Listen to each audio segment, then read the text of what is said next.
चल पोरी, आज करू कारलं. कडू कडू कारलं खाऊ, गोड गोड बोलू. कारलं स्वच्छ धुवायचं, चरचर कापाचं, त्याच्या बिया पण काढायच्या. भगोन्यात टाकायचं तेल, कारलं, मीठ, लिंबू कापाचं चरकन, लगेच ते पिळायचं. कारल्यावर त्यात टाकायची हळद, त्याचं आलटून पालटून लगेच झाकण ठेवायचं आणि त्याचं सर्व पाणी आटून घ्यायचं. आता घ्यायचा मसाला भाजून, मसाल्यात टाकायचा कांदा, तेल, खोबरं, खसखस, मिरे, धने खमंग भाजून घ्यायचा आणि दन दन वाटून घ्यायचा. कोण म्हणते कारले कडू लागतात? अजिबात कारल्याची भाजी कडू लागत नाही. अशा प्रकारे करून तर बघा. ही रेसिपी जुन्या काळातील बायका करत होत्या. अद्रक लसूण पण वाटून घ्यायचं. आता करू फोडणीची तयारी. कढईत टाकायचं तेल, तेलात टाकायचा कांदा, कांदा होऊ द्यायचा ब्राऊन आणि लगेच टाकायचे हे कारले.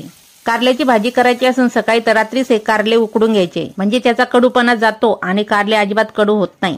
सुक्या मसाल्यामध्ये आपण इथं घाटी मसाला, हळदचा वापर केलेला आहे. मीठ मात्र आता टाकायचं नाही, कारण की आपण उकडतानाच मीठ टाकलेलं आहे. झाली भाजी, घ्या खाऊन. बघतेस काय? ठोक एक लाईक.